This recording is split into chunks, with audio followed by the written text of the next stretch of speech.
1980-ci ilin payızında Mingəçevir şəhərinin 7 nömrəli orta məktəbinin 1-ci sinifinə qədəm qoydum. Sinif otağına daxil olan kimi qarşılaşdığım mənzərə məni çaşbaş saldı.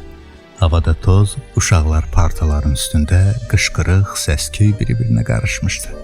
Düzü qorxdum. Öz-özümə məktəb beləmi olur deyə soruşdum. Hətta anamın çantama qoyduğu prəniki çıxarıb yeməyə də macal tapmadım. Dərhal əlimdən qapıb apardılar. Birazdan sinifə müəlliməmiz Elmira İsmailova daxil oldu. Onun gür səsi otaqdakı gürültünü kəsdi. Elə bir gölün üstünə daş atdılar. Bütün səslər birdən sustu. Zəhimli idi Elmira müəllimə.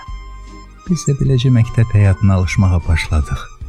Mən təbiətən sakit olduğum üçün şulu uşaqlardan uzaq gəzirdim. Daha çox sinifdəki qızlarla dostluq eləyirdim. Amma dəcəl uşaqlar da yaddaşıma hopmuşdu. Başçıları Fəzail idi. Yanında isə Əhliman, Əvəz, İlham, Rəfail, Sənan, Qorxmaz, Soltan vardı. Qonşularım Ruslan Mustafayevlə, Əjdərlə birlikdə məktəbə gedib gəlirdik.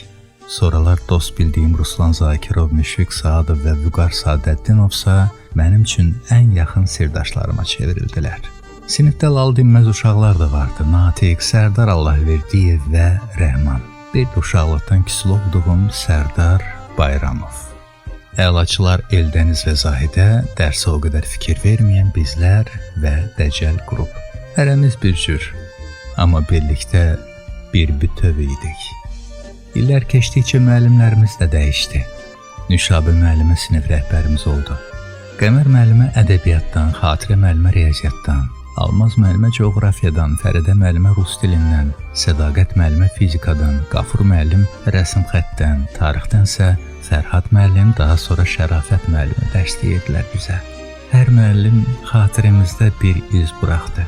Sinif isə böyüdü.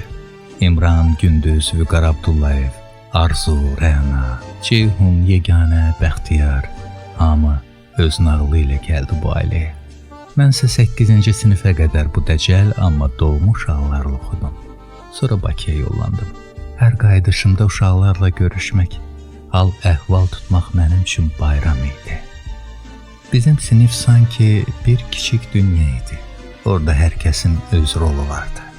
Zahidə başını kitabdan, dəftərdən ayırmayan, sinifin işıqlı şagirdi idi. Müəllimlərin ümid yeri, bizimsə dayağımız. Mülkiyə dərs oxumağı o qədər də sevməsə də özünü ağıllı göstərməyi bacarırdı. Xədicə ağır təbiəti ilə seçilirdi. Onun gülümsəməsi nadir olsa da sinfi işıqlandırmağa bəs eləyirdi. Sevil istiqanlı idi, hər kəslə mehriban davranır, heç kəsi özündən uzaq salmazdı. Həqiqət dostluğun təcəssümü idi, çətin anlarda yanındakı dayaq, sirrini qoruyan sirdaş. Səbinə isə çox utancaq idi. Sanki sinifdə yoxmuş kimi səssiz, səmirsiz, kölgə kimi yaşayırdı. Oğlanlardansa Fəzail sinifin qoçusuydu. Liderliyi əlində saxlamağı bacarırdı. Əvəz mərhəmətli idi. Kömək etməkdən çəkinməzdi. Qorxmaz adı kimi cəsarətli idi, heç nədən qorxmazdı. Rəfail sinifin yaraşıqlısı idi, amma ona baxanda biraz qibtə eləyirdi. Əhliman indiki dildə desək tam maço idi.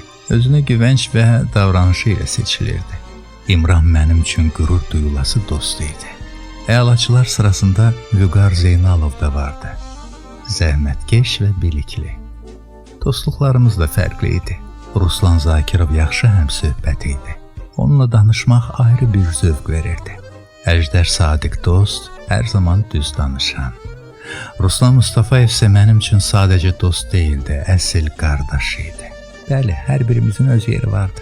Kimisi şuluq, kimisi sakit, kimisi əlaçı, kimisi də utancaq. Amma hamımız bir sinfin parçalarıydıq. O kiçik aləmdə hər kəs öz izini qoydu və illər sonra belə adlar sadalandıqca göz önünə canlı obrazlar kimi gəlir. Aradan 30 il keçdi. Həyat hərəmizi bir yana apardı. Amma bir gün Ruslan Zakirovun təşəbbüsü ilə yenə bir araya gəldik. İndi görüşlərimiz virtualdır, amma ürəklərimiz yenə bir sinif otağındadır. Sinifimizin bəzi üzvləri artıq başqa aləmdədir. Sənanı, Əhlimanı, Sərdar Bayramovu, Müşfiq Saadov itirdik. Bu adları deyərkən ürəyimdə bir sızıltı hiss edirəm. Onlar bizimlə deyillər, amma xatirələrimizdə daim yaşayırlar.